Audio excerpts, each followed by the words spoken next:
3 ekor gajah kita, Kelat, Dara dan Amoy telah dipindahkan di Zoo Teknologi di Jepun dan orang kita tengah marah sekarang. Cerita dia bermula pada 10 Mac 2026 apabila gajah-gajah ni dihantar ke Jepun sebagai salah satu sebahagian daripada program konservasi gajah Malaysia. Katanya untuk tujuan pembiakan dan juga kajian. Tapi banyak orang termasuk NGO, aktivis haiwan dan juga orang ramai menyuarakan kebimbangan mereka. Antaranya sebab kita khawatir gajah-gajah kita ni tengah stres dekat sana dan cuaca dekat sana tak sesuai untuk gajah-gajah kita, dan yang lebih membimbangkan kaedah penjagaan pun tak berapa merangsangkan. Yang lagi membimbangkan, hujung masyarakat itu hanya beberapa hari apabila mereka sampai dekat sana, Zoo Teknologi mengumumkan yang gading Kelat mengalami kecederaan dan akibat itu terpaksa dipotong sikit, ditambah cincin besi untuk mengukuhkannya supaya dia boleh tumbuh semula secara semula jadi. Dan Jabatan Pendidikan pun dah keluarkan kenyataan bahawa kita tak harus bimbang selepas netizen Malaysia buat bising, dan mungkin insiden ni ialah insiden yang normal saja, cuma dia menambahkan kebimbangan kepada kerisauan yang sedia ada. Tapi perkara yang terbesar yang saya nampak dalam isu ni, yang paling membimbangkan buat saya ialah tata kelola penjagaan gajah dekat zoo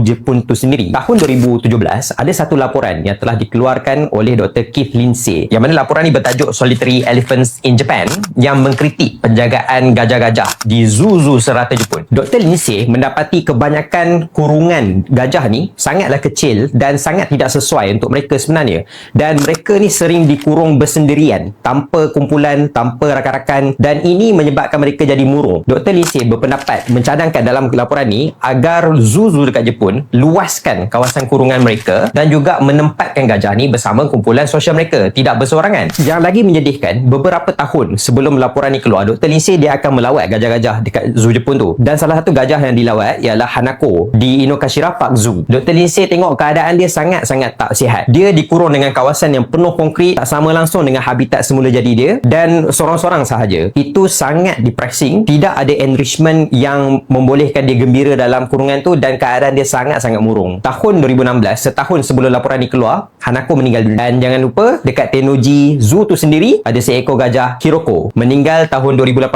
setelah lebih kurang 9 tahun hidup berseorangan. Masa Hiroko meninggal, orang ramai sampai buat satu petition yang ditandatangani lebih 100,000 orang untuk suruh Tennoji Zoo jangan ambil gajah lagi, tutup eksibit gajah. Dan bayangkan apa yang terjadi. 8 tahun selepas pembagian Hiroko, mereka umumkan dapat 3 gajah untuk diletakkan di sana, dan gajah tu tidak lain tidak bukan Kelat, Amoy dan juga Dara. Saya faham pihak berkuasa termasuklah Perhilitan sangatlah komited dalam usaha untuk memastikan kebajikan mereka terjaga, termasuklah pemantauan berterusan dan juga komunikasi berkala dengan Zoo Teknologi di Jepun. Tapi kena faham yang suara-suara NGO, suara-suara pecinta haiwan, suara-suara aktivis haiwan tidak boleh diabaikan, kena dengar. Kita sangat risaukan keadaan mereka dekat sana. Pendapat saya, kembalikanlah Kelat, Amoy dan juga Dara ke Malaysia, tempat yang mereka boleh hidup aman bahagia. Kembalikan gajah kita.